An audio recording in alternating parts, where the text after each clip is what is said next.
มาเริ่มกันที่วันที่30 พฤษภาคม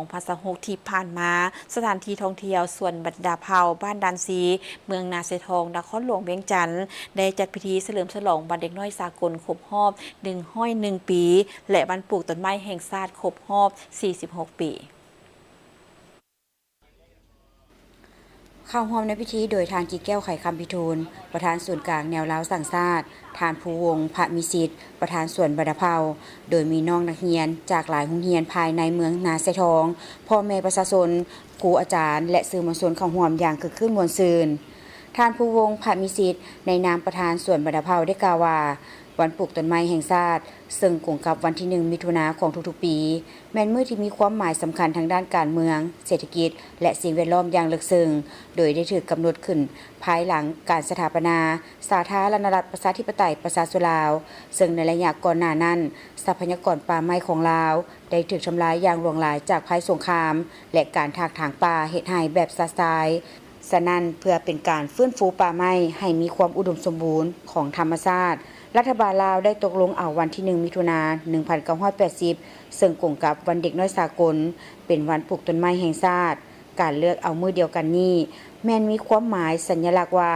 การปลูกต้นไม้คือการสร้างอนาคตให้แก่ลูกหลานซึ่งการจัดกิจกรรมในครั้งนี้ก็เพื่อเป็นการประกอบส่วนในการฟื้นฟูป่าไม้และเพื่อเพิ่มพื้นที่การปกคลุมของป่าไม้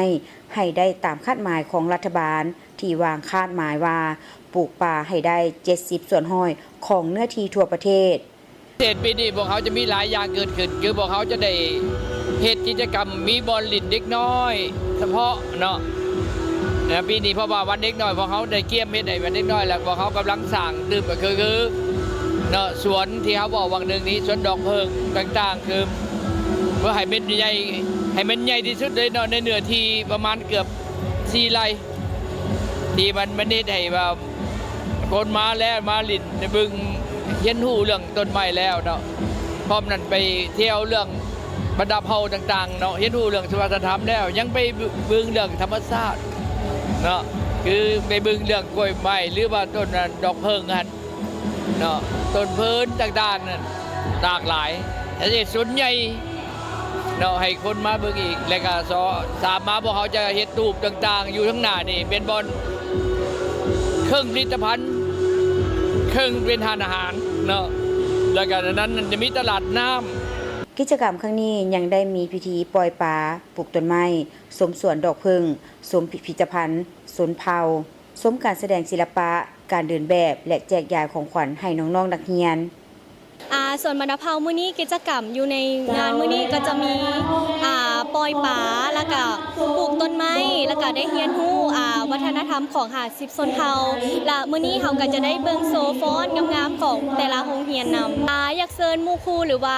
ผู้ปกครองทุกๆคนเนาะมาเล่นอยู่ซีสวนบัดดาเผาได้เพราะว่าสวนบัดดาเผาของพวกเขานี่ก็มีบอลเล่นหลายบอลแล้วก็เขาจะได้เรียนรู้วัฒนธรรมของ50ชนเผ่าไปน้ำกันน้องรู้สึกดีแล้วก็รู้สึกเป็นเกียรติหลายที่ได้เป็นตัวแทนมาฟ้อนในงานมื้อนี้รู้สึกงามหลายงามแล้วก็เบิ่งมีสุดชนเผ่าหลายเบิ่งเป็นพื้นเมืองลาวให้เบิ่งเป็นตัวอย่างที่ดีได้เปิดงานฟ้อนแล้วก็มีโซเดินแบบสุดบัดดาเผาแล้วก็โซกิจกรรมในงานมื้อนี้ก็มีปลูกต้นไม้แล้วก็พาชมสวนดอกไม้สวนในงานมื้อนี้ก็ขอให้น้องทุกคนเป็นคนดีของพ่อแม่แล้วก็